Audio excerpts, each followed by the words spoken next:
તમને બધાને કથામાં પ્રવેશ કરવા પહેલા એક રાજાની કથા કહેવા માંગુ છું. તો કીધા જણાવો. હવે મેં એવું કહ્યું કે કાલે એક દીકરી છે, બહુ નાની નથી, બહુ મોટી નથી. તો એને એક પ્રશ્ન પૂછ્યો મને કે મારે એક રાજાની કથા સાંભળવી છે. મેં કીધું તો શું છે? તો કે મને રાજાનું નામ તો ખબર નથી, પણ રાણીનું નામ ખબર છે. હવે એના પરથી તમે મને રાજાનું નામ પણ કહો અને સાથે સાથે એની કથા પણ. મેં કીધું બોલ, કઈ રાણી છે? તો એ કે તમે અંદાજો લગાડો, રાણીનું નામ પછી આપો. મેં કીધું ચલો ઠીક છે, બોલ. તો કે એ રાજાની 100 રાણી હતી. મને તો કઈ ખ્યાલ આવ્યો નહીં. એટલે પછી તરત જ એને કીધું કે એક રાજાની 100 રાણી જમકુડી રે જમકુડી. ટૂંકમાં વસ્તુમાં કોઈ માનવ નહોતો. બસ એવી રીતે તમે બધા આનંદ કરો, હસો.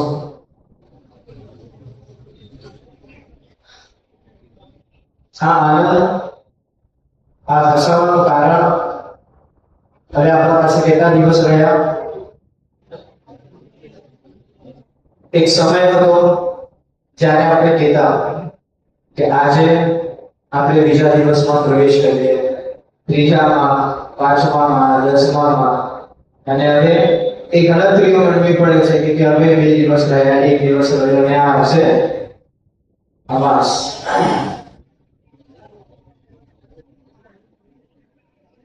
તો ટૂંકમાં વસ્તુ એવી છે કે નથી તમે કે નથી હું. કોઈ સ્થિર રહેવાના નથી, કોઈ કાયમી રહેવાનું નથી. તમે કદાચ મારા સાથે 1 મહિનામાં પ્રીતિ બાંધી લેશો, તરત જ કોઈ બીજો મહારાજ આવી જશે. પછી આપણા મનમાં એ બ્રાહ્મણ માટે, એ વક્તા માટે એ ભાવ ઉત્પન્ન ના થાય. તે બધી વસ્તુઓ યોગ્ય નથી. આપણે ધ્યાન, આપણું લક્ષ્ય અને આપણી લાલસા ક્યાં હોવી જોઈએ?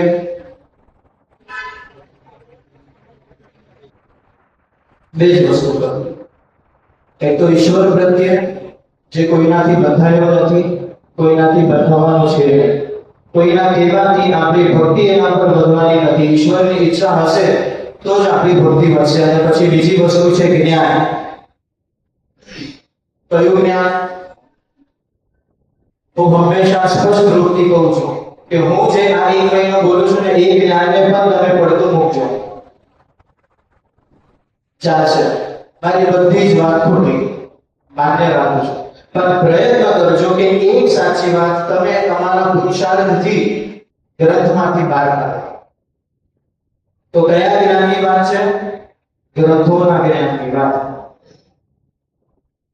મેં કીધું કાલે એકાદ જણાએ મને વિડીયો જોયો મારો, તો એ લોકોનું કેવું એવું હતું કે ભાઈ કાલે જે આક્રમક રૂપ આવી ગયું હતું છેલ્લા 10 મિનિટમાં,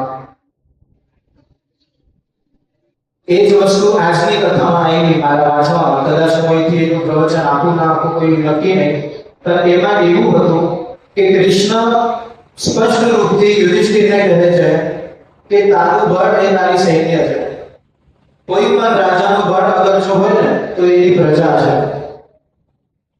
એ જ પ્રમાણે વક્તાનું બળ અગર કોઈ હોય ને તો એના શ્રોતા છે. વક્તા પાસે અંગત જ્ઞાન હશે ને કોઈ અર્થનું નથી. જ્યાર સુધી એ જ્ઞાનથી શ્રોતા ઉત્તમ વિચારો પ્રાપ્ત નથી કરતી, ત્યાં સુધી એ વક્તા નથી. તમે અહીંયાથી કેટલા જણ હતા ખ્યાલ નથી મને, પણ જે દિવસે ઓલા મહિપતસિંહ ચૌહાણની વાત કરી હતી, જેના માટે થઈને તમે બધા જે મને પુસ્તકો આપો છો, એ જ ભાઈએ ડિફેન્સ શીખવાનો નિર્ણય લીધો છે છોકરાઓને. ભારતીય ભારતીય જે આપણી સરકાર છે એ તો શીખવાડે જ છે, પણ સાથે સાથે એવી પરીક્ષામાં જે વ્યક્તિઓ ફેલ થઈ ગયા છે, પાસ નથી થઈ શક્યા, જે હારી ચૂક્યા છે મનથી અને જેના પાસે આર્થિક વૃત્તિ ધારી નથી, એના માટે થઈને એ વ્યક્તિ હવે ડિફેન્સનું શીખવાનો છે. કેટલી મોટી વાત છે. એ વ્યક્તિ માટે એ વ્યક્તિને તમે ઇન્ટરવ્યુ લેવા જાઓ, એને પૂછો કે ભાઈ તમારું પ્રેરણા કોણ, તો એ કહેશે મારો કોઈ પ્રેરણા કોઈ વ્યક્તિ છે જ નહીં, મારો કોઈ ગુરુ આના માટે નથી, આ મારા વિચારો ત્યાંથી આવે છે જ્યાં મારા સંતાનો, જ્યાં મારા આશ્રિત જે વૃદ્ધો છે એ એમના મોઢા પર જ્યારે સ્મિત આવે છે ને એમના થકી હું વધારે કંઈક કરી શકું છું. અને આ જ વસ્તુ વક્તા માટે હોય. વક્તા કઈ કથા કરતો હોય અને આ મોટી પ્રેમથી હા ભલે તો વક્તાને મજા આવે, આ ભલે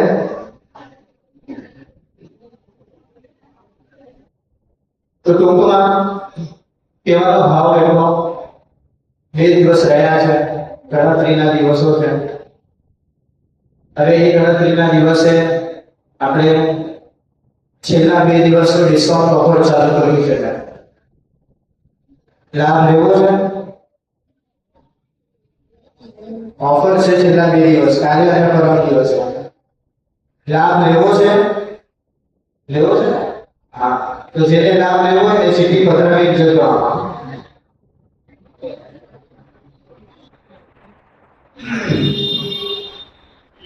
ટૂંકમાં આજે પુરુષાર્થ હતો એ એના માટે જ છે. એકાદ 2 જણાએ પધરાવી પણ છે આમાં ચીઠી. જે પણ તમારા મનમાં ધર્મ માટે થઈને, કોઈ શાસ્ત્રો માટે થઈને, કોઈ કથા માટે થઈને જે પણ પ્રશ્ન છે, તમને છૂટ છે એ પ્રશ્ન ચિઠ્ઠીમાં લખવી અને આમાં છેલ્લા દિવસે મૂકી દેવાનો પ્રેમથી. તના દાદાને ખબર છે કે આપણે આ કાળું કોઈ દિવસ ખોલાવડાયું નથી, કાલે ખોલાવડાવી સામેથી.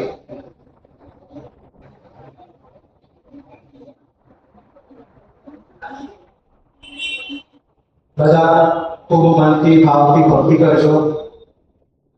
હું હંમેશા બધાને એ જ કહું કે ભક્તિ અગર જો નથી તો ઢોંગ કરજો. ભક્તિ કરવા શું કરવું? ભક્તિ કરવાનો ઢોંગ કરવો.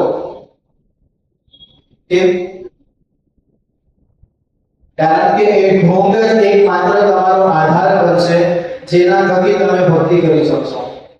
અને એ સૌથી સારું ઉદાહરણ અગર જો આપું, બધાએ અનુભવ કરેલો હશે કે રાતના 12 વાગ્યા છે, ઊંઘ નથી આવતી, તે છતાં જબરદસ્તી ઊંઘવા માટે આપણે શું કરીએ? આંખ બંધ કરીને ઢોંગ કરીએ. છેલ્લી શરૂઆતની 5 મિનિટ ઊંઘ નહીં આવે, વિચારો જ આવશે.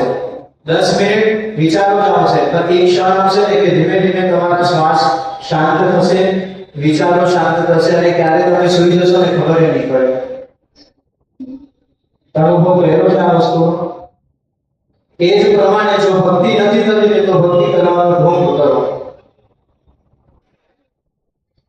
જો અહીંયા બધાના કપાળ જોવો,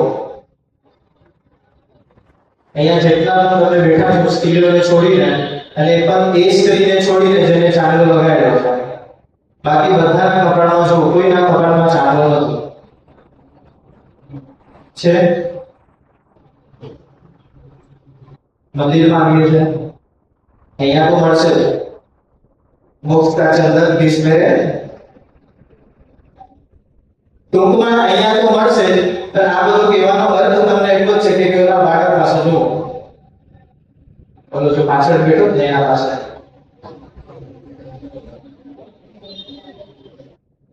ભસ્મ લગાવેલી છે. કદાચ સ્કૂલ થી કાં તો ટ્યુશન થી આવ્યો હશે, છે એને જરા પણ શરમ. મેં નથી લગાવેલી ભસ્મ. બોલો, આ ચાંદલો કરવો એ સૌથી પહેલો ઢોંગ છે. આવા ઢોંગની શરૂઆત કરો. એટલે કદાચ ભૂલે ચૂકે ચાંદલા વગર તમે જે દિવસે ઘરથી નીકળશો ને એ દિવસે તરત જ કંઈક ખાલી ખાલી લાગશે તમને. એ દિવસે આવ્યો મેં માગ્યું ને ચંદર કે કાપીને ભૂલાઈ ગયું.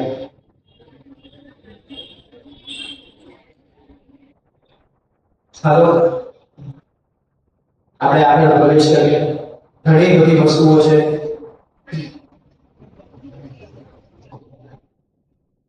પૂર્ણ થાય એવી નથી.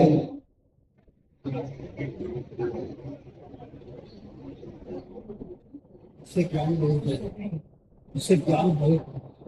तो ज्ञान हो सकता है 3-4 साल के रविशंकर गांधी पास की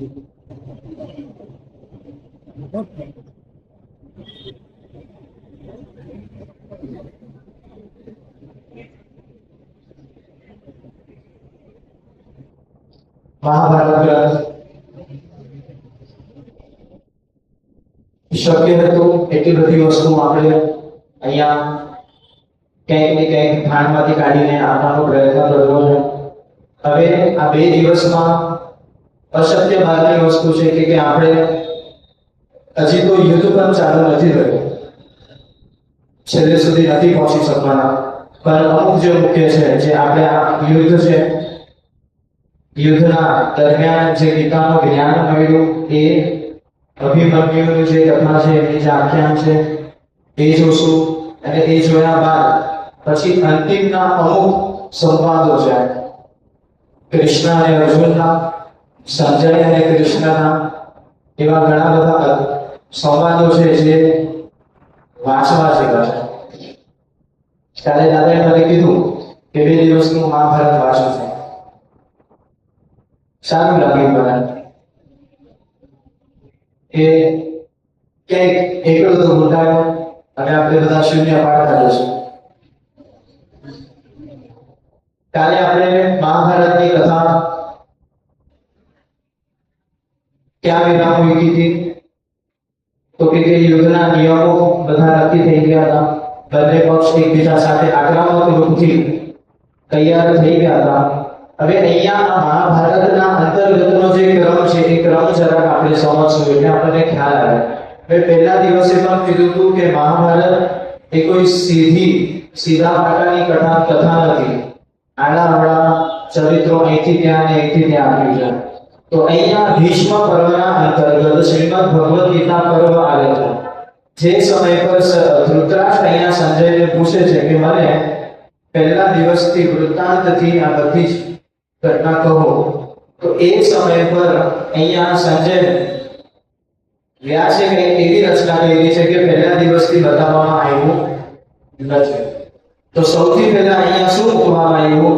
પહેલા દિવસનો યુદ્ધ શરૂ થાય છે એ વ્યાખ્યાન જ્યાં સંજય કરે છે એના પહેલા ગીતાના 18 અધ્યાય બતાવવામાં આવ્યા છે. અને એની શરૂઆત થઈ ને ત્યારે પણ નારાયણ નમસ્કૃત્યમ નરમ ચૈવ નરોત્તમમ, આ મહાભારતમાં બીજી વાર શ્લોક આવે. સર્વપ્રથમ જે સમય પર મહાભારતની શરૂઆત થઈ ગઈ હતી અને બીજી વાર જ્યારે અહીંયા યુદ્ધની શરૂઆત થાય છે ત્યારે. તો અહીંયા સંજય ક્યાંથી શરૂઆત કરી છે? તો એમ કીધું છે કે 10મા દિવસથી અહીંયા શરૂઆત થઈ છે. આ 18 દિવસના યુદ્ધના અંદર જે 10મો દિવસ હતો, એ 10મા દિવસમાં 2 વ્યક્તિઓનું, 2 ધુરંધરોનું યુદ્ધ થયું. એક તરફ હતા ભીષ્મ પિતામહ અને બીજા તરફે હતા શિખંડી, અર્જુન અને શિખંડી. અને આ બધી જ વસ્તુના પાછળની બુદ્ધિ એટલે કે કૃષ્ણ. તો જે સમય પર ભીષ્મ પિતામહની પ્રતિજ્ઞા હતી કે એ કોઈ પણ દિવસે સ્ત્રી ઉપર હાથ ઉપાડશે નહીં, સ્ત્રી ઉપર આક્રમણ કરશે નહીં, અને એ જ પ્રતિજ્ઞા અહીંયા કૃષ્ણને ખબર હતી. તો કૃષ્ણએ બુદ્ધિપૂર્વક શિખંડીને અર્જુન અને ભીષ્મના વચ્ચે મૂકી દીધો. શું કરવા? કારણ કે શિખંડી કંઈક એવું તત્વ એમનામાં હતું કે કંઈક એવી શક્તિઓ હતી કે કંઈક ભગવાનનું જે પણ લીલા હશે એના આધારથી એ શિખંડી 1 મહિનો પુરુષ રહે અને 1 મહિનો સ્ત્રીનું રૂપ ધારણ કરી રહેલા. એટલે હવે એને પુરુષ સમજવું કે પછી સ્ત્રી સમજવી? બંનેનું રૂપ એનામાં છે, બંનેના ગુણધર્મો એનામાં છે. તો એના માટે થઈને અહીંયા ભીષ્મ પિતામહ શિખંડી પર આક્રમણ કરતા નથી. અને આ વસ્તુનો ફાયદો ઉપાડ્યો અર્જુને, અને અર્જુન અહીંયા એના પર આક્રમણ કરે છે અને એને પાણશૈયા પર ભીષ્મ પિતામહને પાડી દે છે. એ યુદ્ધ કયા પ્રકારનું હતું એ આપણે કાલે જોશું.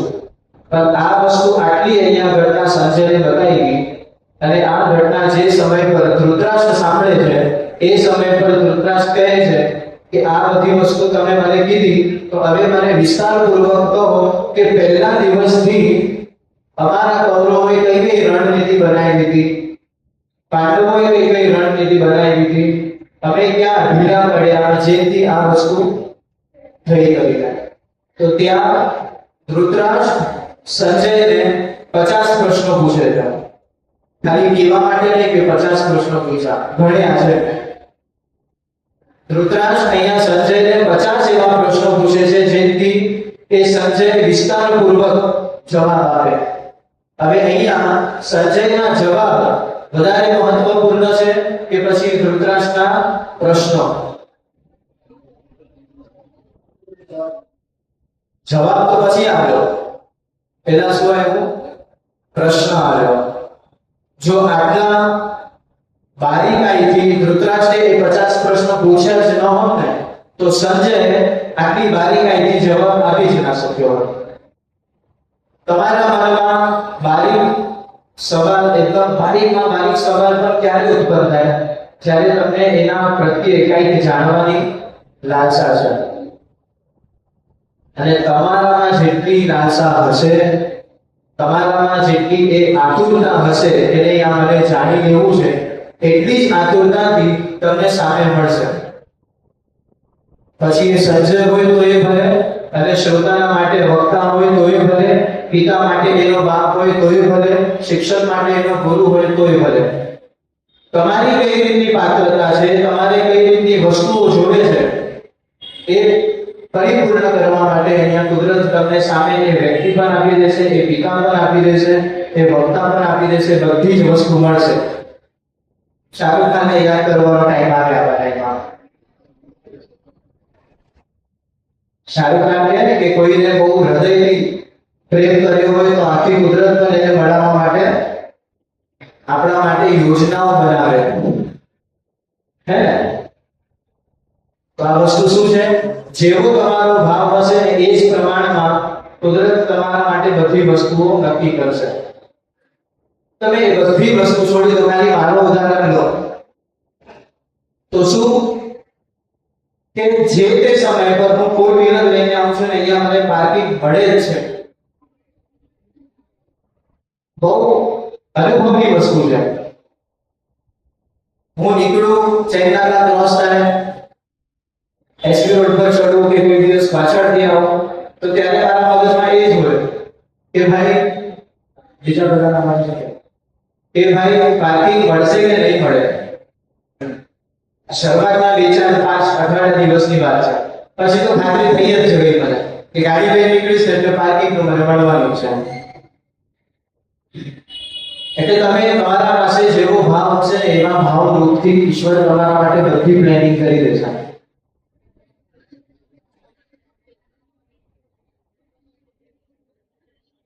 તો ટૂંકમાં અહીંયા ધૃતરાષ્ટ્રે સંજયને 50 એવા પ્રશ્નો પૂછ્યા.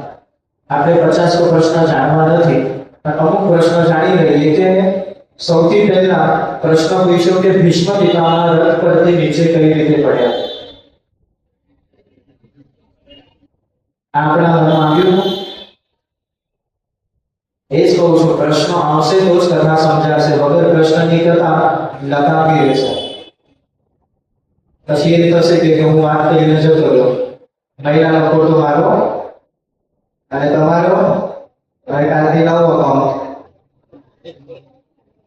હે ને? પછી બીજો પ્રશ્ન પૂછ્યો છે કોને માર્યું. ભીષ્મ બાણશૈયા પર પડી ગયા, એના પછી સેનાની શું હાલત થઈ? આ પણ જરૂરી છે, કારણ કે ભીષ્મ પિતામહ એ સેના માટે સેનામાં બહુ બળવાન વ્યક્તિ હતા. આમ કહીએ ને કે ભાઈ ભીષ્મ પિતામહ એટલે સેનાનું અડધું શરીર. અગર જો ભીષ્મ પિતામહ મરી જાય તો સેના તો નબળી પડે જ, અને જો સેના નબળી પડી જાય તો હજી પાંડવોનો જે બળ છે એ હજી વધી જાય.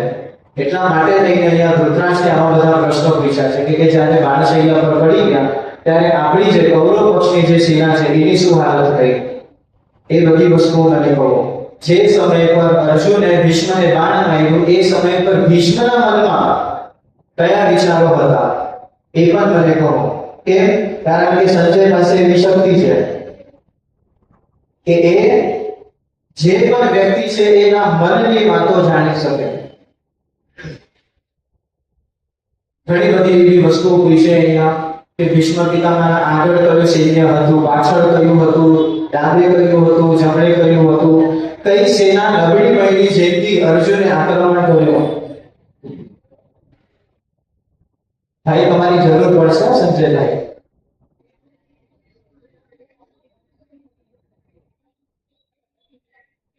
તો ટૂંકમાં આવા બધા 50 એવા પ્રશ્નો પૂછ્યા છે.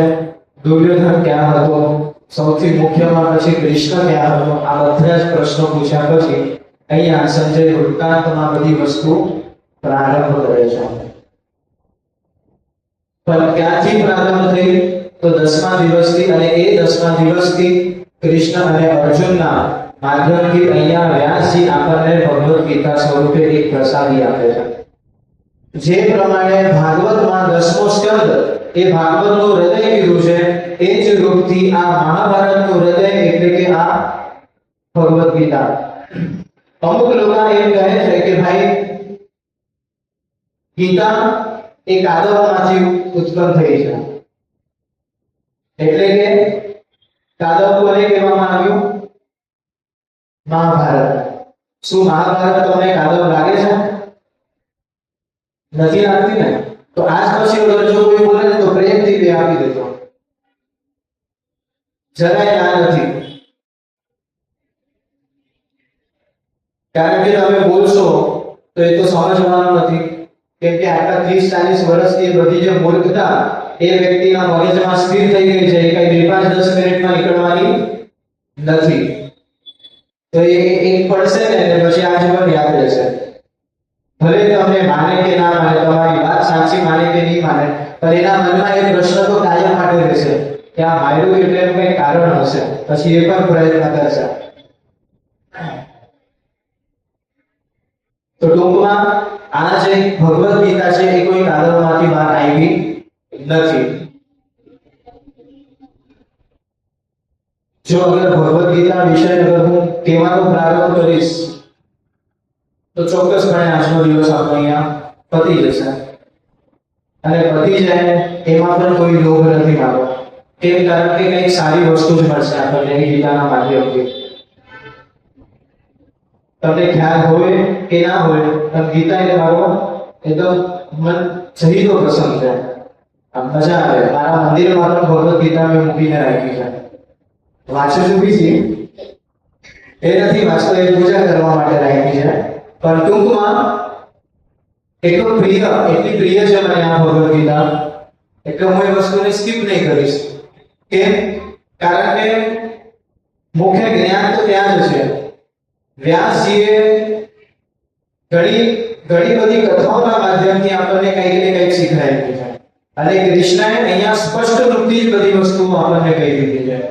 કોઈ કથા નહીં, કોઈ નાટક નહીં, કોઈ આ બાળકને પકડાવવું એવું નહીં, સીધા બે લાફા જ માર્યા છે કૃષ્ણએ. આ વસ્તુ છે, તારે સમજવી છે તો સમજ, નહીં સમજીશ તો એમાં તારો ફાયદો નથી, તારો નુકસાન જ છે. સમજીશ તો એમાં તારો ફાયદો છે. એટલા માટે ગીતાને જો અગર સમજવી તો એ ચોક્કસપણે બહેનોને બહુ સરળ રીતે સમજાઈ જશે કે જે આપણે ડાયમંડની રીંગ પહેરી હતી, પછી બીજા દિવસે બહાર જાય કીટી પાર્ટીમાં, એની બેનપણીને બતાવે કે જોજો અમે ડાયમંડની રીંગ પહેરી. હા, ઘરે જઈને તારા ધણીને કીધું લે આ પેટે પકડાતા હે.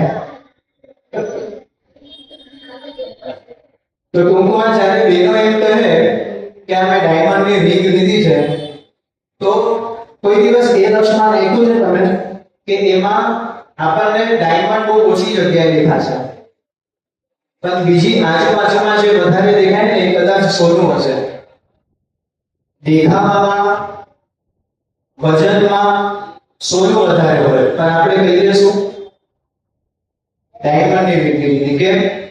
કારણ કે એનું મૂલ્ય વધારે છે, એ મોંઘું છે, એટલા માટે ત્યાં મૂલ્ય થોડું વધી જાય છે, એ ડાયમંડ વધી જાય છે. તો અહીંયા આ ગીતા એવી જ છે. તો શું કે સુવર્ણ રૂપથી એક મહાભારત છે અને એની ટોચ ઉપર એના ઉપર આ ગીતા ઊભી છે. એ આપણે ધારણ કરવાની છે. આપણે ઉઘાડા પગે ચાલીએ તો જે જમીન પર પથરા હોય એ વાળવાના છે આપણને 100% છે, અને ચપ્પલ પહેરી લઈએ તો સ્વાભાવિક છે, નહીં માગે. પણ એ જ બૂટના અંદર કે એ ચપ્પલના અંદર એક પથરી, એક નાનકડી કાંકરી જતી રહી તો એ ચપ્પલ કરાવી દેશે તમારા. એટલે કહેવાનો ભાવ એવો છે કે ચપ્પલ એને ગીતા સાથે આપણે સમોવડમાં નથી મૂકતા, પણ ચપ્પલ એટલે શું? પગનું આવરણ. આ જે છે ને એ તમારા બુદ્ધિનું આવરણ છે. જો અગર એ બુદ્ધિનું આવરણ, તમારી બુદ્ધિ આ બધા જ્ઞાન યુક્ત હશે ને તો તમે હર માર્ગમાં બહુ શાંતિથી ચાલી શકશો. પણ એના અંદર જો ભૂલે ચૂકે નાનકડી એવી કાકરી અજ્ઞાન સ્વરૂપની કઈ પણ વસ્તુ અગર જો આવી ગઈ ને તો એ આપણા કપડા કાઢી દેશે. એટલી મહત્વરૂપથી આ ગીતા આપણા ધર્મમાં છે. આપણે બધા ટીવી લઈએ, મિક્સર લઈએ, આ બધી વસ્તુ લઈએ ને તેના સાથે નાની બુક આવે જેને આપણે મેન્યુઅલ કહીએ, જેમાંથી જોઈને આપણે એ શીખવાનું હોય કે ભાઈ આ ટીવી નો ઉપયોગ કઈ રીતે કરવો, કયું રિમોટનું કયું બટન શું કામ લાગે, મિક્સર કઈ રીતે વાપરવું, હે ને. તો ટૂંકમાં ટીવી આવ્યું, મસ્ત ટીવી લગાડી દીધું, સોફા પર બેસી ગયા અને આપણે છોકરાને કહી દીધું કે ભાઈ આ બધી વસ્તુ ફેંકી દે. મમ્મી બહુ એ પણ ફેંકી દે, કોઈ વાંધો નથી, પહેલી વાર ટીવી વાપરી લે છે. અને પછી 2-4 મહિને જતા કઈ ખબર ના પડે ને એટલે તરત જ એ બુદ્ધિ આપણી ક્યાં જાય, પૂરી બહુ જલ્દી એમાં રાખ્યું હશે કે આ વસ્તુ શું કઈ રીતે કરવી કરીને. કેમ? કારણ કે આ વસ્તુ મેન્યુઅલ છે, એક પદ્ધતિ આપી છે એમાં, જેના થકી તમે એ સરળ રૂપથી એને ભોગવી શકો. તો આ જે શરીર છે ને એ પણ એક મશીન છે. આ કઈ રીતે વાપરવું, આના અંદર રહેલું મન, બુદ્ધિ, ચિત્ત, એ બધી વસ્તુ કઈ રીતે ઓપરેટ કરવી, એ બધી વસ્તુ ક્યાં આપી છે? આ ગીતામાં આપી છે. અને આપણે શું કર્યું?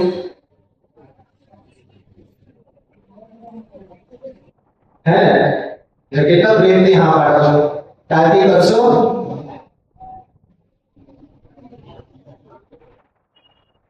તો ટૂંકમાં એ ગીતા આ શરીર માટે છે. આ શરીર જેથી ચાલે છે એના માટે છે.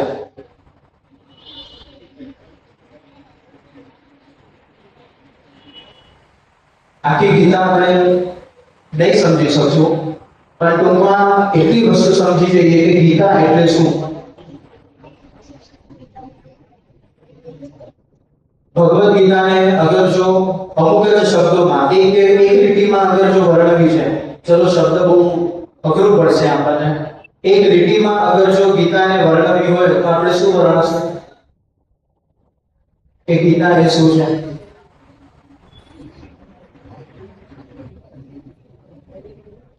એમાં આખો સાર આવી જવો જોઈએ 18 અધ્યાયોમાં. તો એ કહી શકીએ આપણે કે ગીતા એટલે કે બે જ લીટી છે, બહુ ધ્યાનથી સાંભળજો. પહેલી લીટી છે કે પોતા સાથેનું યુદ્ધ. શું છે? પોતા સાથેનું યુદ્ધ. અને બીજી લીટી પોતાના સાથેનું યુદ્ધ.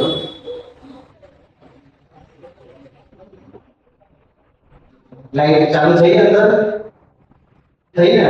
આ ચાપીને આવ્યા છો, મસાલામાં દૂધ નાખ્યું હશે.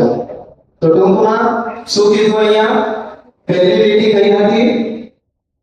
પોતા સાથેનું યુદ્ધ, ફાઇટ વિથ સેલ્ફ, આપણા જાત સાથેનું યુદ્ધ. અને બીજું પોતાના સાથેનું યુદ્ધ, જે આપણા છે એના સાથેનું યુદ્ધ. આ મહાભારતમાં પણ આ જ વસ્તુ છે અને ગીતામાં પણ આ જ વસ્તુ છે. હવે તમે આ બે જે વાક્યો છે એને કઈ રીતે પાર કરવું એના માટે આ આખું ગીતા આપણને આખું યંત્ર આપ્યું છે. આપણે દરરોજ આ જ વસ્તુમાં ફસાઈએ છે અને ફસાયા પછી આ વસ્તુમાંથી જે ક્ષણમાં આપણે બહાર આવવા માંગીએ છીએ ને એ સમય પર આપણને દુઃખનો અનુભવ થાય છે. થાય છે કેમ? કારણ કે તમને રસ્તો નથી ખબર, તમે પ્રયત્ન કરો છો. જે વ્યક્તિને ખબર હોય ને કે આ રીતે કરવું છે, પ્રયત્ન ના કરે એ સીધો રસ્તો કાઢી દે. કેમ? કારણ કે એના પાસે જ્ઞાન છે. આપણા પાસે જ્ઞાન નથી એટલે આપણે એ દુઃખમાંથી બહાર આવવાનો, એ ઉપાધિમાંથી બહાર આવવાના પ્રયત્નો કરીએ છીએ અને એ પ્રયત્નો જે સમય પર નિષ્ફળ થાય એટલે આપણને દુઃખ મળે. આવે નહીં, આપણે ઉત્પન્ન કરીએ. હવે આ દુઃખ ના આવે ને એના માટે જ આ આખી ગીતા છે. દાખલા તરીકે સમજો કે એક સાસુ છે અને એક વહુ છે. એવું જરૂરી છે કે સાસુ નામ આવે એટલે હસવું?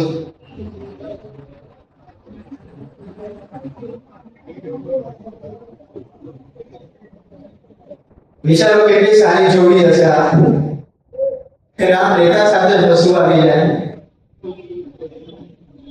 पर युद्ध तो विश्व पितामह करता है, भयंकर करे आ लोग. तो टूंकમાં એક સાસુ છે અને એક વહુ છે. સાસુએ કીધું કે ભાઈ આજે સેન્ડવિચ બનશે. વહુએ કીધું કે નહીં, આજે મારે બહાર ખાવા જવું છે.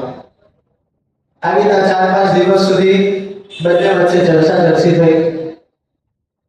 એક દિવસ બહુ કંટાળી અને એને નક્કી કરી દીધું આજ પોતાને આવવા દે.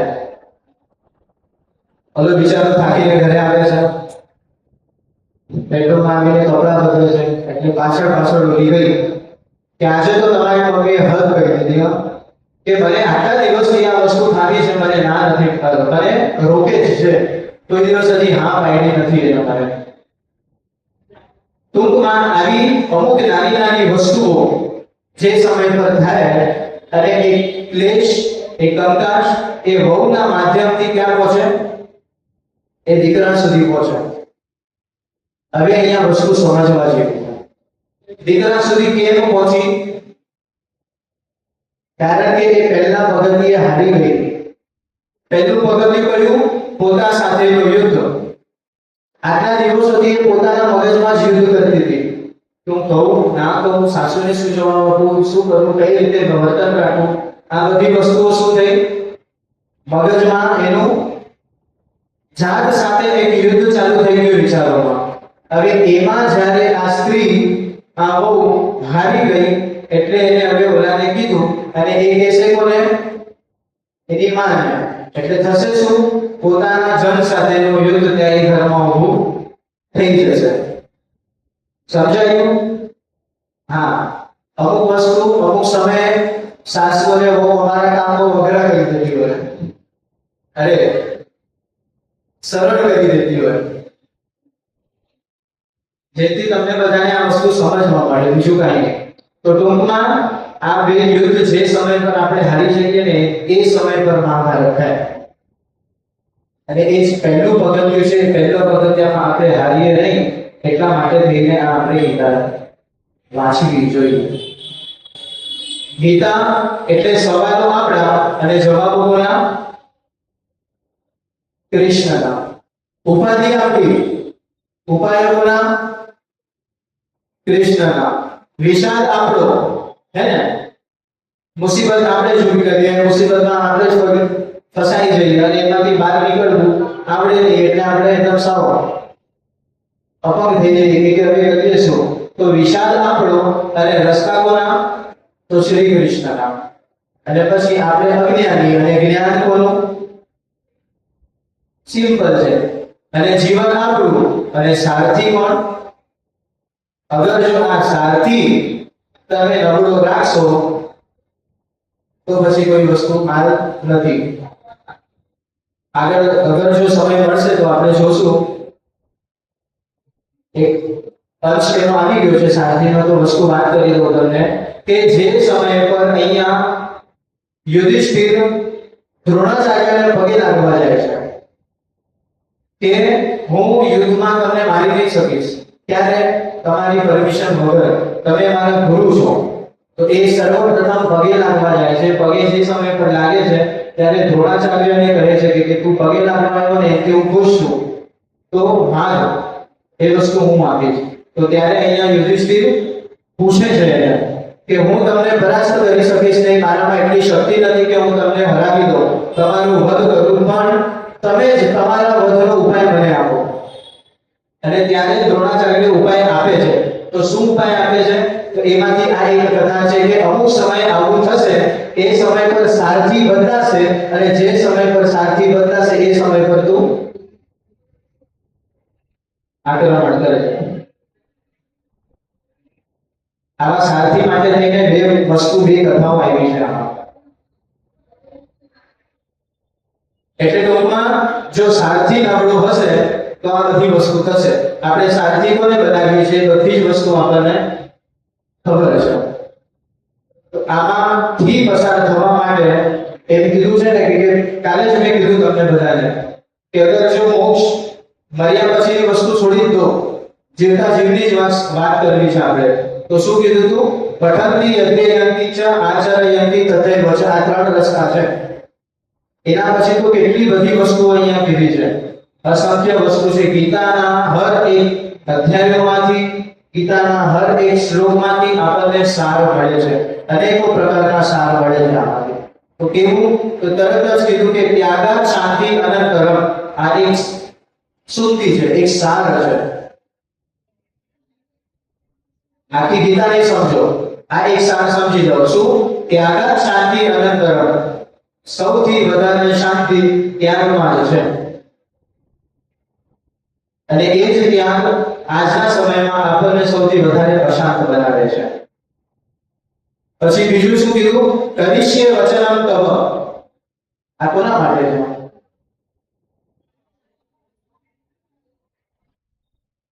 કરિષ્યે વચનમ તવ. ચોક્કસપણે ગીતાના વચન પર રહેવું જોઈએ, ચોક્કસપણે કૃષ્ણના વચન પર રહેવું જોઈએ. પણ વર માટે જે સ્ત્રી રાત્રે વાસણ ઘસે છે ને, એના માટે પણ એ હોવું જોઈએ કે સ્ત્રી જે બોલે મારે કરવું. અને સ્ત્રી માટે જે પુરુષ બહાર કમાવા જાય છે ને, એના વચનમાં પણ આપણે હોવું જોઈએ. જેના સાથે આપણે જીવીએ છીએ એના વચનોનું શું? અગર જો આવા નાના વચનોથી પણ આપણે હારીએ છે ને, તો પણ આપણને મોક્ષ નથી મળવાનો. સૌથી પ્રથમ દુઃખ જ આવીને આપણને દર્શન આપશે. તો એટલા માટે આ બધા સુક્તિઓ કીધી છે. કરિષ્યે વચનમ તવ. મામેકમ શરણમ વ્રજ. કોના શરણમાં જવાનું છે? જે આપણું પોષણ કરે છે એ. અગર જો ગુરુ પોષણ કરે છે તો એના વચનમાં જાઓ. અગર જો પતિ પોષણ કરે છે તો એના શરણમાં જાઓ. અગર માતા પિતા વૃદ્ધ થઈ ગયા છે તો એ માતા પિતાએ પણ એક સમય પર એના સંતાનોના શરણમાં જવું પડે છે કે સુખ માટે થઈને. અગર જો ખોટું હોય તો કહી દેજો મને. એટલે જે પણ વસ્તુ, જે પણ વ્યક્તિ, જે પણ તત્વ તમને પોષિત કરે છે, એ પોષિત જે છે એ તત્વના આધીન તમારે થવાનું છે. એને કીધું છે મામેકમ શરણમ વ્રજ. ક્યાં ઉભો છે કૃષ્ણ જન્મ? મને બતાવજો જેના શરણમાં તમે જઈને જશો. શું કરશો? અહીંયા આ મૂર્તિઓ છે, જતા રહો શરણમાં. ચોક્કસ ભક્તિ, આસ્થા, બધી જ વસ્તુ સાચી, પણ જ્ઞાન વગર બધું વસ્તુ શૂન્ય. અગર જો એટલું પણ જ્ઞાન છે કે મૂર્તિના સામે ઊભું રહેવું, તો એ પણ ભગવાનની કોઈ કૃપા જ હોય.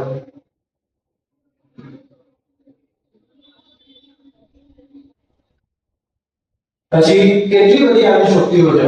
અહમ વૈશ્વાનરો ભૂત્વા. આ બધું આપણે સાંભળ્યું છે. પ્રાણીનામ દેહમાશ્રિત. શું છે આ? આ જ વસ્તુ છે. અહમ વૈશ્વાનરો ભૂત્વા. આપણું શરીર કોના આધાર પર છે? અગ્નિના આધાર પર. કયો આધાર? અંદર જે જઠરા અગ્નિ છે ને, એ જઠરા અગ્નિના આધાર પર આપણું શરીર આ ચાલે છે. મન, બુદ્ધિ, આ બધી જ વસ્તુઓ માટે જ્ઞાન છે, અને શરીરને પોષણ કરવા માટે અંત છે. મન અને બુદ્ધિને જ્ઞાન પોષિત કરે છે અને શરીરને પોષિત કરવા માટે અન્ન છે અને એ જ શરીરના માધ્યમથી તમારે જ્ઞાન અર્જિત કરવાનું છે. તો એના માટે શરીર સારું હોવું જોઈએ અને શરીર માટે સારું અન્ન હોવું જોઈએ. અને એ સારું અન્ન કોણ ગ્રહણ કરે છે? તો આજ વિષ્ણુ, આજ કૃષ્ણ આપણા અંદર વાસ કરીને વૈશ્વાનર નામનો અગ્નિ છે અને પોષણ કરે છે. હું મારી હર કથામાં કહું છું અને આજે પણ કહીશ કે જો અગર હું અહીંયાથી તમને બધાને કહું કે કાલે બહારથી કાં તો પોતાના ઘરેથી માંસ, મચ્છી ઇત્યાદિ વસ્તુઓ મસ્ત બનાવીને લઈ આવજો અને એ આવીને ભગવાનને ધરાવી દેજો. તરત જ મારી ગણતરી કે શેમાં થશે? મૂર્ખ વ્યક્તિમાં થશે કે આ ગાંડો થઈ ગયો છે. હે ને? આટલી બુદ્ધિ છે આપણને, પણ જે પ્રત્યક્ષ રૂપથી એ આપણા અંદર જવા વાળું અન્ન અહીંયા બેસીને જે ખાય છે ત્યારે ભૂલી જવાય છે. તમે એ અંડો ખાશો કે XYZ વસ્તુ ખાશો ત્યારે જવાનું ક્યાં છે? એ પ્રત્યક્ષ ઉભો છે ત્યાં અંદર એને ગ્રહણ કરીને, અને એ ગ્રહણ કરશે એના પછી જે વસ્તુ તમે એને આપી છે એવા જ વિચારો એ તમને આપશે. તો અગર જો સામે ધરાવી નથી શકતા તો પ્રત્યક્ષ રૂપથી ગ્રહણ કેમ કરો છો?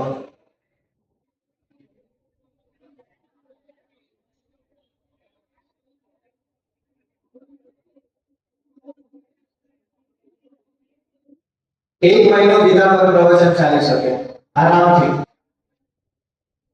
મહાભારત તો બહુ દૂરની વાત છે, નહીં સમજતા મહાભારત. ગીતા ખાલી આમાં બે ચાર જે શબ્દોના જે સૂત્રો જે કહું છું, સૂત્રો જે કહીશું ને એ શ્રદ્ધાવાન લભતે વિદ્યા, વિદ્યાવાન લભતે શાંતિ. શ્રદ્ધા હશે તો વિદ્યા પ્રાપ્ત થશે, વિદ્યા મળશે તો તમને શાંતિ પ્રાપ્ત થશે. અસંખ્ય એવી વસ્તુઓ છે, પણ મૂળ રૂપથી આપણે બધા જ અધ્યાયોને ટૂંકમાં સ્પર્શ કરીને નીકળી જઈએ કે પહેલો અધ્યાય કયો? વિશાળ શિરંદી મમ ગાત્રાણી. શું કીધું અહીંયા અર્જુને? કે મારા હાથ પગ ઢીલા પડી ગયા છે. તમે વિચારો, જે સભ્યસારથી હોય, જેના સાથે કૃષ્ણ હોય, જેના પર આટલું જ્ઞાન હોય, કર્ણ જેના સાથે યુદ્ધ કરવા માટે લડતો હોય, ભીષ્મ પણ એના દિવસો ગણે કે અર્જુન સામે હશે તો મારા દિવસો વધી જશે.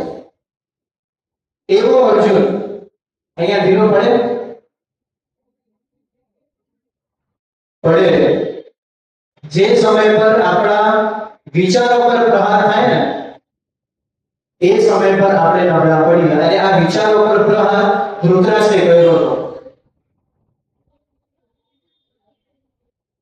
જે સમયમાં યુદ્ધ ચાલુ થવાનું હતું એની પહેલા વિદુરે ધૃતરાષ્ટ્રે એક સેવક મોકલે છે અર્જુન પાસે અને એને દુનિયાનું ભાષણ આપ્યું છે. તો શું? તો કીધું કે ભાઈ આ યુદ્ધ કરવામાં કોઈ માન નથી, યુદ્ધ કરીને કોઈ અર્થ નથી, આમ છે તેમ છે, મળશે તમારા પર અમારા પર મળશે, તમે જીતશો તો લોહીની ગાદી પર બેસીને કરશો શું? આવા વિચારો ભેટ સ્વરૂપે કોને આપ્યા? અહીંયા ધૃતરાષ્ટ્રે અર્જુનને આપ્યા. અને એના જેટલા પણ સારા વિચારો હતા, જેટલું પણ જ્ઞાન, જેટલી પણ વિદ્યા હતી, એ બધી વિદ્યા પર પ્રહાર અહીંયા ધૃતરાષ્ટ્રના શબ્દોએ કર્યા હતા. અને એ સમય પર એની બુદ્ધિ સ્થિર, સ્થગિત, પોપટલાલ જેવી થઈ ગઈ. Cancer cancer cancer.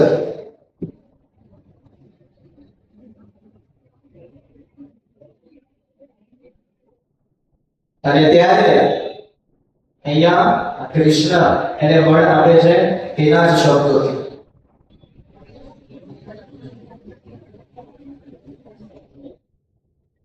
કેટલી વસ્તુઓ કેવી અદ્ભુત છે આ ગીતા. એના અંદર બધું જ્ઞાન પણ આપણને બધાને ખબર છે, પણ તકલીફ ત્યાં જ છે કે આપણે અગર કોઈ સારું જ્ઞાન આપે છે ને તો એના પહેલા શબ્દોમાં આપણે માની નથી જતા. આપણે આપણા મૂળ મતિથી તર્કો કરીએ છીએ. જેવી રીતે અહીંયા અર્જુને કહ્યા, તો અર્જુન શું કહે છે અહીંયા? કિમ રાજ્ય, હું કયું રાજ્ય પછી ભોગવીશ? અગર જો મારા જ વ્યક્તિ હશે તો કયું રાજ્ય ભોગીશું? અહીંયા લગામશો વિજય, હું જે યુદ્ધ કરવા નીકળ્યો છું મને એ યુદ્ધ વિજયની માટે તો મારે કરવું જ નથી કે હું જીતી જાઉં, હું શાસન કરું, રાજ્ય મારું થઈ જાય, સિંહાસન પર હું બેસું, એના માટે તો હું યુદ્ધ કરતો જ નથી. તો અર્થ શું છે આ યુદ્ધનો? ત્યારે અહીંયા કૃષ્ણ અર્જુનને સમજાવે છે કે યુદ્ધ કરવું એ તારા માટે કારણવશ નથી. જે પ્રમાણે એક બાળક ના પાસે કોઈ કારણ જ નથી કે ભણે, એ ભણશે તો જ એનો ઉછેર સારો થશે, તો જ એ આગળ વધશે, એના પાસે કોઈ ઓપ્શન નથી. એ જ પ્રમાણે કૃષ્ણ અહીંયા અર્જુનને કહે છે કે ભાઈ બેટા, તારા પાસે કોઈ ઓપ્શન નથી. કેમ? કારણ કે તું ક્ષત્રિય છે, તારો કર્મ જ આ છે. જે પ્રમાણે એક નાનો બાળક તર્ક કરતો હોય મમ્મીને ભણવાના સમય પર, મમ્મી કહે કે ભાઈ ભણ ભણ ભણ, બોલો વિચારો એમને બેસી જાય અને બેઠા પછી મમ્મી ભૂખ લાગી છે, મમ્મી યાર મને બહાર જઈને રમવાનું મન થાય છે, એના બધા જ તર્કો સાચા છે. કદાચ ભૂખ લાગી હશે, ચલો સાચું. ચલો બહાર રમવા જવાનું મન થાય છે, એ પણ સાચું. ચલો લઘુ શંકા લાગી હશે, આપણે એ પણ માની લઈએ. પણ આ બધા જ તર્કો ખોટા સમય પર રજૂ કરે છે. અને આ જ રીતે બધા જ તર્કો અહીંયા અર્જુને કૃષ્ણના સામે રજૂ કર્યા છે ખોટા સમય પર. આ જ વસ્તુ ક્યાંક વિજય લીધી હોત તો ચાલી જાય, પણ અહીંયા એ સમય ખોટો હતો. હું અહીંયા આવીને બેસી જાઉં 6 વાગ્યા ને હું કઈ ભાઈ ભણીને આવ્યો નથી તો શું થાય? કોઈ અર્થ જ નથી. કે કારણ કે મારું કર્મ જ આ છે, મારું કાર્ય જ આ છે. જે પ્રમાણે એક ડોક્ટરનો કર્તવ્ય હોય છે, એક ગૃહિણીનો કર્તવ્ય હોય છે, એક પાલકના કર્તવ્ય હોય છે, આ જ વસ્તુ છે આપણો ધર્મ. અગર જો એક બાર વડી દુકાનવાળો, કરિયાણાવાળો, અગર આપણે તમે બધાએ વાંચ્યું હશે કે ગ્રાહક એ મારો ઈશ્વર છે, હે ને? વાંચ્યું છે? હવે આવી બુદ્ધિ કે આવા ગુણયુક્ત જે વ્યક્તિ હશે એ એના ઈશ્વર સાથે દગો કરશે? કિલોમાં 100 ગ્રામ ઓછા આપશે, 40 માં 5 રૂપિયા વધારે લેશે? નહીં લેશે. કેમ? કારણ કે એના માટે એનો ગ્રાહક ઈશ્વર છે, એ એનો કર્મ પણ છે, સાથે સાથે એનો ધર્મ પણ છે. માં કોઈ દિવસ એવું વિચારે છે કે લોટ પતવા આવ્યો ને આ ખાખા કરે છે? દીકરા માટે વિચારે છે?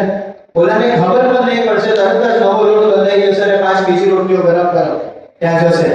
કેમ? કારણ કે એના માટે ધર્મ છે. આ કર્મ અને ધર્મ બહુ નજદીક છે. આપણને આમાં તફાવત બહુ દેખાય છે કે કર્મ એટલે શું? ગાયને ઘાસ ખવડાવવું કર્મ છે, પણ જે મુખ્ય કર્મ છે એ કયા? જે મુખ્ય ધર્મ છે એ કયા?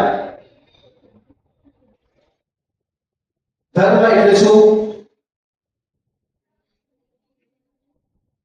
શું ધર્મ એટલે શું?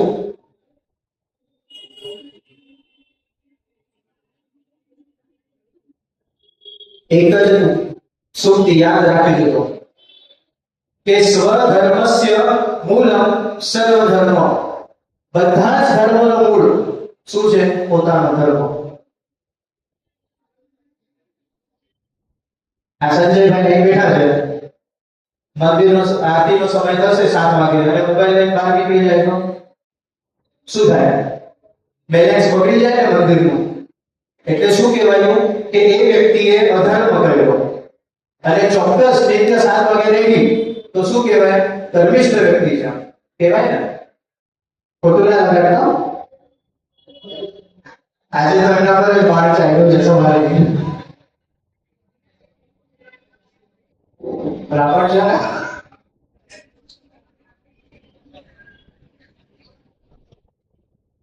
હા,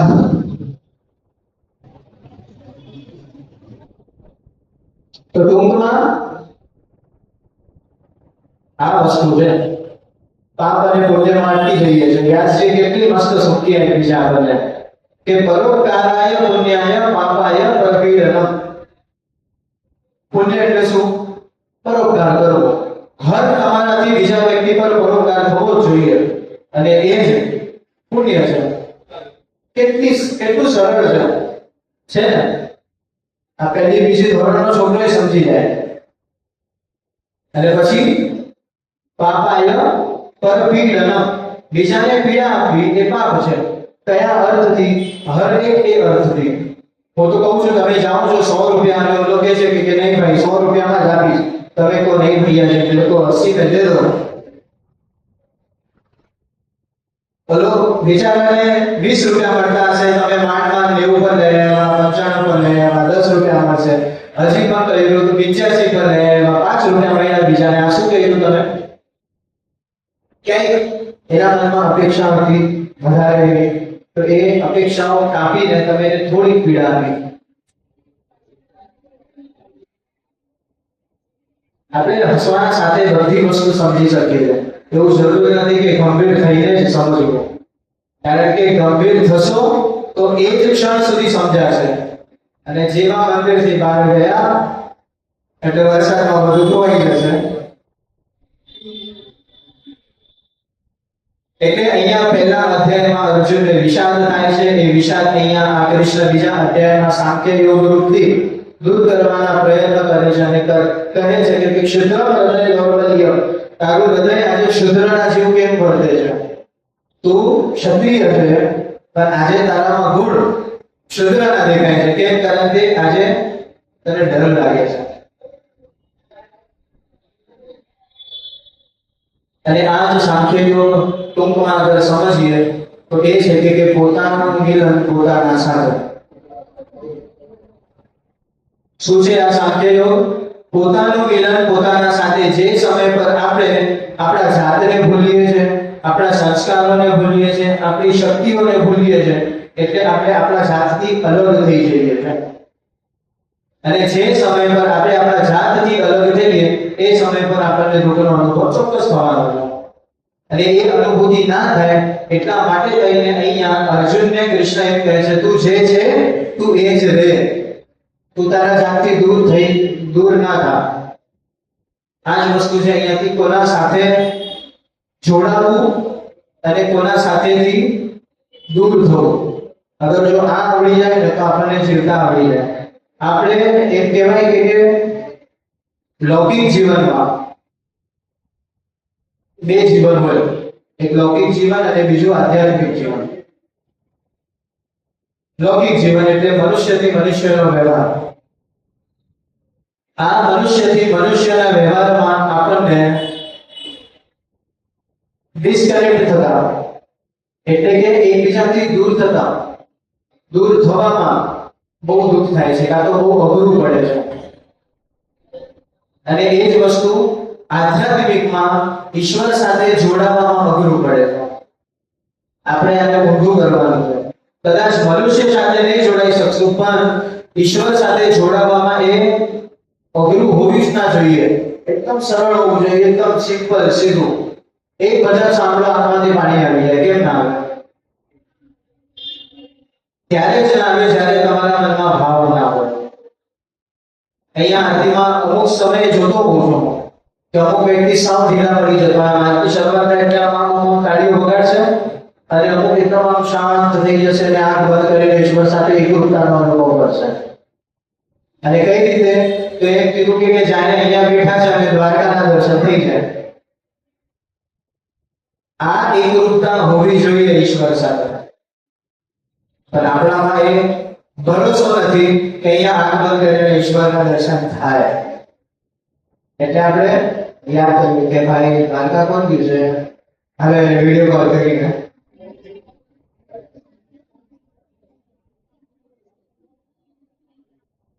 ટૂંકમાં આપણે શું કરીએ છીએ? જેટલી પણ વસ્તુ નિશ્ચિત છે કે ભાઈ આનો નાશ છે, જે નશ્વર વસ્તુઓ છે એના પર આપણે આપણો મોહ સ્થિર કરીએ છીએ. જે નાશ થવા વાળી વસ્તુઓ છે એના પર આપણો મોહ સ્થિર હોય છે અને જે અવિનાશી છે એના પર આપણો મોહ સ્થિર હોતો નથી. પછી કર્મયોગ આવે છે, ઘણી બધી વસ્તુઓ છે. આ કઈ 10-15 મિનિટમાં સમજાવવા વાળો સબ્જેક્ટ નથી.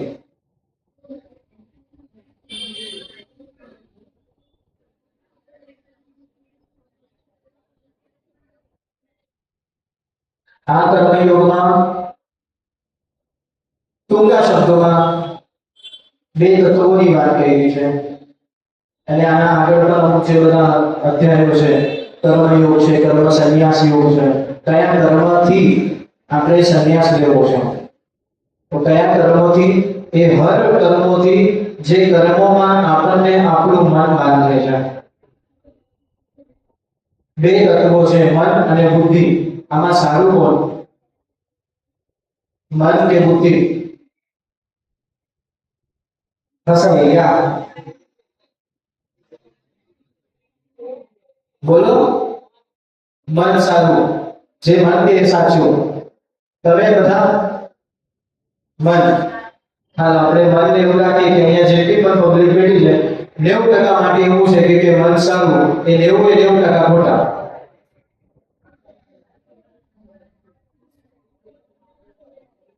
મન એ બાયપાસ છે. મન હંમેશા દગો કરાવશે.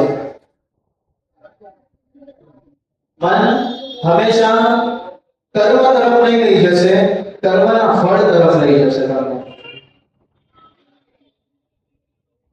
અગર જો તમે બધાને કહો છો કે મન એ સાચું, મનનું માનવું, તો છોકરાઓને ભણવાનું મન તો થતું નથી. મારો છો કેમ એને? છોકરાએ બોલે મને મન નથી થતું ભણવાનું. હા ભાઈ તું સાચો. કેટલા માતા પિતાએ આવું કીધું એને?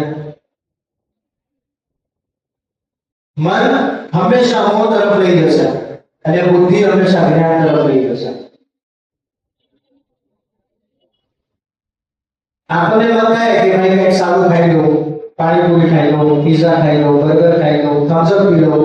આ બધી વસ્તુઓનું આપણને મન થાય અને સાથે સાથે બુદ્ધિ આપણને ત્યાં જ જવાબ આપે કે ભાઈ વધારે થમ્સ અપ સારું નહીં, વધારે ચીઝ સારું નહીં. આ જવાબ કોણ આપે? બુદ્ધિ આપે છે. અગર જો બુદ્ધિનું માનશો તો સુખી થશો. મન તો હરરોજ ખાવાનું કે જ છે, ખુશવાનું કે જ છે અને પછી આ આપણે વાત બહાર આવશે અને પછી ડોક્ટર એની બુદ્ધિથી બધું લખીને આપશે કે ભાઈ ખાલી ખાખરા ખાજો, ખાલી મગજ ખાજો. ત્યારે મન નહીં હશે ને તોય ખાવું પડશે. ત્યારે તમે મનને મનાવી લો છો, મનને જીતી લો છો.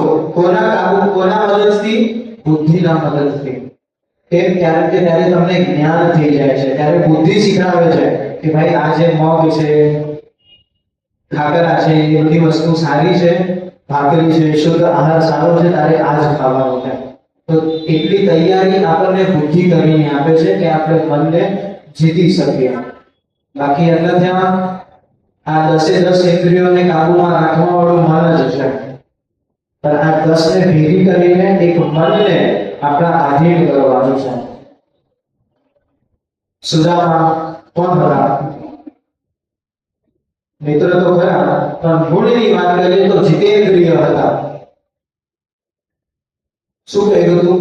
જેટલી પણ ઇન્દ્રિયો છે બધી જ ઇન્દ્રિયો પર કાબુ કરી દીધું હતું.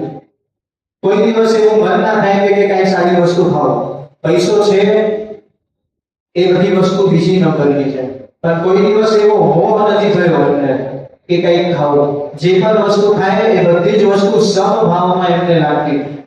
ખાટું શું, મીઠું શું, તોરું શું, એ બધી વસ્તુઓ માટે એમની એ બુદ્ધિ હતી જ નહીં કે હું ખાઈને સ્વાદ વ્યંજનોનો ભોગ કરું.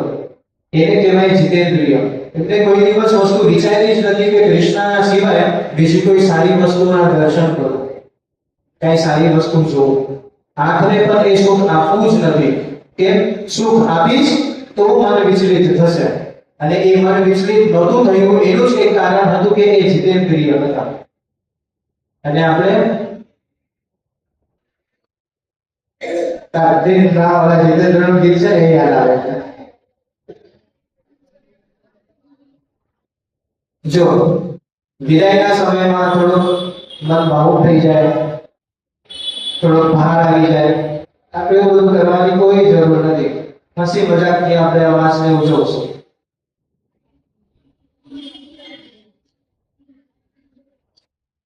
એ જ પ્રમાણે ઘણી બધી વસ્તુઓ છે. અંતે ઘણા તર્કો અહીંયા અર્જુન કરે છે. કૃષ્ણ પણ અર્જુન પાછળ ઘણી મહેનત કરે છે કે ભાઈ એના મગજમાં કઈ જાય. જતું નથી. અને પછી છેવટે 11મા અધ્યાયમાં એમને એ કૃષ્ણથી વિરાટ પુરુષ થવું પડે છે અને એમને વિશ્વરૂપના દર્શન કરાવ્યા છે. અને ત્યારે અહીંયા આ અર્જુન કહે છે કે હે કૃષ્ણ, હે સખે, હું તને મારો મિત્ર માનતો હતો. એ મિત્ર ભાવમાં આવીને અગર જો ક્યારે પણ મેં તારા સાથે કઈ વ્યંગમાં પણ કંઈક તને ખોટું કીધું હોય ને તો આજે મને તું માફ કરજે. તું તો મને મારા બાપના પણ બાપ જેવો લાગે છે. કેટલી બધી વસ્તુઓ અહીંયા અર્જુને કીધી છે. અને ત્યારે જઈને એને ખબર પડી કે આ આટલા સમયથી જે મહેનત કરતો હતો ને મારો મિત્ર નહીં પણ એ ધર્મ હતો, એ સત્ય હતું. ત્યારે જઈને બધી વસ્તુઓ ધીમે ધીમે એના મગજમાં જાય છે. એમ કીધું ને કે ભાઈ, અગર જો નળ છે એમાં પાણી આવે છે તો પાણી ભરવા માટે તપેલી હોવી જોઈએ, હે ને? એટલે કે પાત્રતા હોવી જોઈએ. અને એ પાત્રતા સાથે જે જળ આવે છે એ સારું છે કે મલિન છે એ પણ ખબર હોવી જોઈએ. બુદ્ધિ આપી, મન આપ્યું, જેથી આપણે તુલનાત્મક વિચારો કરી શકીએ કે સારું શું અને ખરાબ શું. પણ એ તુલનાત્મક વસ્તુથી બધી વસ્તુ મલિન જ આપણે અંદર પધરાયેલી છે. તો જ્યારે કોઈ સારો વ્યક્તિ, માતા પિતા, ગુરુ કંઈક સારું જ્ઞાન આપતો હોય તો એને આ મગજમાં પધરાવી દેવું, વાર નહીં લગાડવી. એટલે અહીંયા વિશ્વરૂપના દર્શન કરાવે. એવા વિશ્વરૂપના દર્શન કરીને બધું જ કહે છે કે ભાઈ, જેટલી પણ વસ્તુ તે આજ સુધી સંગ્રહ કરીને રાખી છે એ બધી જ વસ્તુ તું ત્યાગ કરી દે. અને એ ત્યાગ કરીને સર્વ ધર્માન પરિત્યજ્ય મામ એકમ શરણમ વ્રજ, બધું જ છોડીને તું મારા શરણમાં આવી જા. આપણે આટલી મહેનત કરીએ છીએ એ બધી મહેનત કરવાની જરૂર ના પડે. કેમ? કારણ કે મહેનત કરવા વાળો બેઠો છે, ચોક્કસ બેઠો છે. પણ આપણે એના હાથમાં લગામ આપશું તો એ લગામ વગર એ આપણા માટે શું કરવા મહેનત કરશે?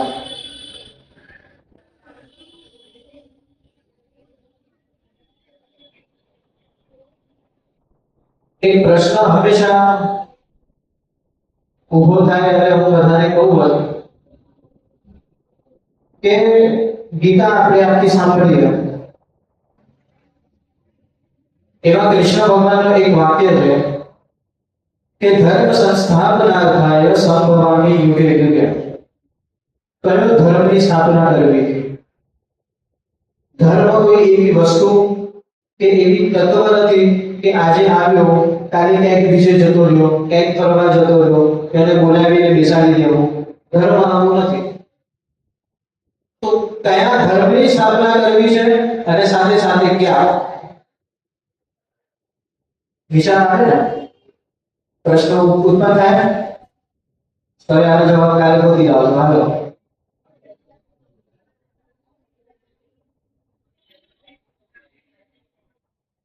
તો ટૂંકમાં આ ગીતા કંઈક એવી છે કે જેને આપણે બહુ હલકામાં લઈએ છીએ અને ક્યાંક ને ક્યાંક બહુ ભારી છે. જે સમયમાં અહીંયા ગીતાનો અંતિમ અધ્યાય 18મો અધ્યાય આવે છે એ સમયમાં બધાને ખબર હશે કે અંતિમમાં સંજય ઉવાચ કરીને 5 શ્લોક આવે છે, હે ને? બધું જ પત્યા પછી સંજય 5 વાક્યો અહીંયા ધૃતરાષ્ટ્રને સંભળાવે છે. એના માધ્યમથી આપણે સાંભળીએ છીએ, આપણે વાંચીએ છીએ. તો એ સંજય શું કહે છે?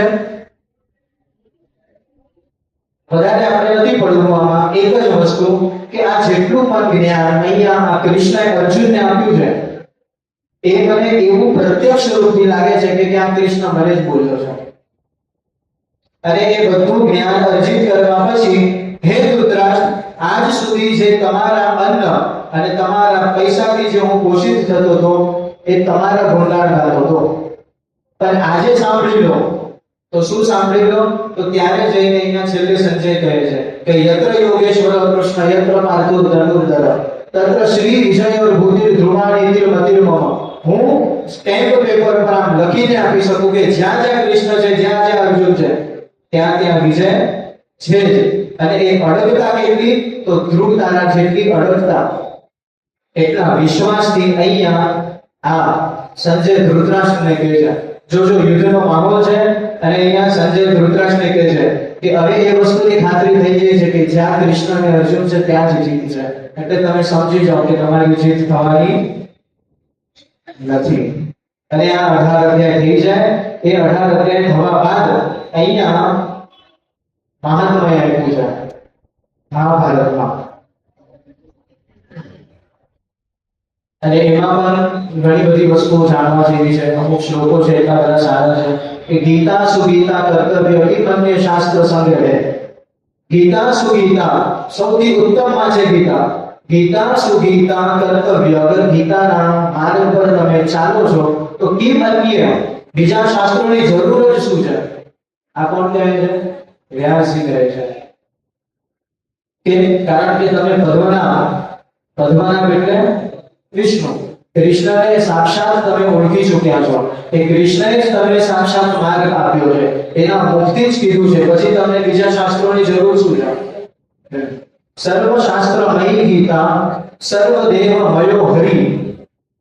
બધા જ શાસ્ત્રોમાં સૌથી શ્રેષ્ઠ શું કીધી? ગીતા. સર્વદેવમયો, બધા જ દેવોમાં સર્વશ્રેષ્ઠ હરિ છે. સર્વતીર્થમયી ગંગા, બધા જ તીર્થોમાં સૌથી શ્રેષ્ઠ ગંગા છે. અને સર્વ શાસ્ત્રમયી, બધા જ શાસ્ત્રોમાં સૌથી ઉત્તમ શાસ્ત્ર કયું છે?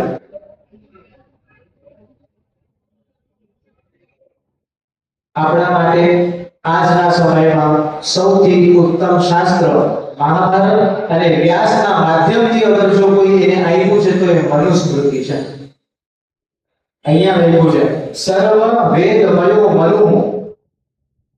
મનુના માધ્યમથી જે શાસ્ત્રોની રચના થઈ છે મનુસ્મૃતિ, એ સૌથી ઉત્તમ છે અને એના પર જ પ્રહાર થયો છે. એનામાં જ બધા ભેળસેળ કરવામાં આવે છે. તમે વિચારો, જરાસંધનું યુદ્ધ હતું. 2 મિનિટ લઈશ તમારા બધા પાસેથી. જરાસંધનું જે સમય પર યુદ્ધ થઈ ગયું, એ યુદ્ધ પછી 3 કરોડ મલેચ્છ અહીંયા યુદ્ધ કરવામાં આવ્યું છે, અને આ 3 કરોડ મલેચ્છ જરાસંધ સાથે કૃષ્ણના વિરુદ્ધમાં ઊભા છે. અને આ 3 કરોડ મલેચ્છોને માત્ર એક પલમાં કૃષ્ણએ અહીંયા હણી દીધા છે, ફેંકી દીધા છે, દૂર કરી દીધા છે. કોના આધારથી? આપણને બધાને ખબર છે કે ભાઈ જલંધરે માથામાંથી કપડું ઉતાર્યું, અને એ જે રાજા હતા એ રાજાએ માત્ર દ્રષ્ટિ કરી અને દ્રષ્ટિથી જલંધર ભસ્મ થઈ ગયા. અને જલંધર ની જરાસંધ, સોરી. અને એ સમયથી 2000 વર્ષ સુધી આપણા ભારત વર્ષમાં કોઈ આક્રમણ નથી કર્યું. આ વસ્તુ યાદ રાખજો. મલેચ્છ એટલે એ કહેવામાં હું અચકાઈશ નહીં કે યવનો. એ સમય પર 3 કરોડ યવનોએ આપણા ભારત પર આક્રમણ કર્યું હતું, અને ત્યારે કૃષ્ણ ઉભા રહ્યા હતા, અને કૃષ્ણે બધાને ફેંકી દીધા હતા. અને એ ધાક 2000 વર્ષ સુધી રહી હતી, અને પછી 2000 વર્ષ સુધી આપણે શાંતિથી રહ્યા, સુખ છીએ, ખુશી છે, બધી જ વસ્તુ છે. શાસ્ત્રની શું જરૂર છે? એટલે સૌથી પહેલા આપણા શાસ્ત્રો પર પ્રહાર થયા, અને પછી વારંવાર બધા બહારથી આવતા ગયા, અને આપણે મૂર્ખોની જેમ વેલકમ કરતા ગયા. એટલે ટૂંકમાં આ ધાક કૃષ્ણની હતી. આ જ્ઞાન શાસ્ત્રોનું હતું, જે આપણે બહુ સરળ રૂપથી ચૂકી ગયા છે. હવે કાલના 2 દિવસ આપણા પાસે બચે છે. હવે આ 2 દિવસમાં પ્રયત્ન કરીશ કે એક અભિમન્યુની કથા કાલે દર્શાવી દઈશ, અને એ અભિમન્યુની કથાના સાથે સાથે મહાભારતના અંતિમ ચરણમાં જે અમુક સંવાદો જે આપણે સમજવા જેવા છે એ સંવાદો જોશું. અને પરમ દિવસે પ્રશ્ન અને ઉત્તર સંવાદ આપણે પરસ્પર રાખશું. કેમ? કારણ કે કૃષ્ણે પણ આ જ કહ્યું છે. શું કહ્યું છે? એને પબ્લિકને, એને સમાજને મજબૂત કર્યો છે, અને જો સમાજ મજબૂત થશે ને તો જ બધી જ વસ્તુ શક્ય છે. અને એ જ સમાજમાં તમે પણ આવો છો, અને તમે પણ મજબૂત થઈ શકો. ક્યારે? જ્યારે એ બી ઘટી જાય કે હું આ કઈ રીતે પૂછું, આ સાચું છે કે ખોટું છે? તો ખોટાના આધારથી વર્ષો કાઢવા એના કરતા એક જ મિનિટમાં ચિઠ્ઠી બની જશે. એ ચિઠ્ઠીમાં પ્રશ્નો પૂછી લેજો અને એમાંથી ઉત્તર તમને પણ મળશે અને સાથે સાથે અન્ય બીજા જેટલા બેઠા છે તેને પણ એ જવાબ મારી મતિ પ્રમાણે મળી જશે. તો આજે પૂરતું. સૌને જય શ્રી કૃષ્ણ. આ 2 દિવસ આપણા અંતિમ છે, તો આમ જે પ્રમાણે સેલ લાગ્યો હોય ને એ પ્રમાણે આપણે આ 2 દિવસ લૂંટી લઈશું. જય શ્રી કૃષ્ણ.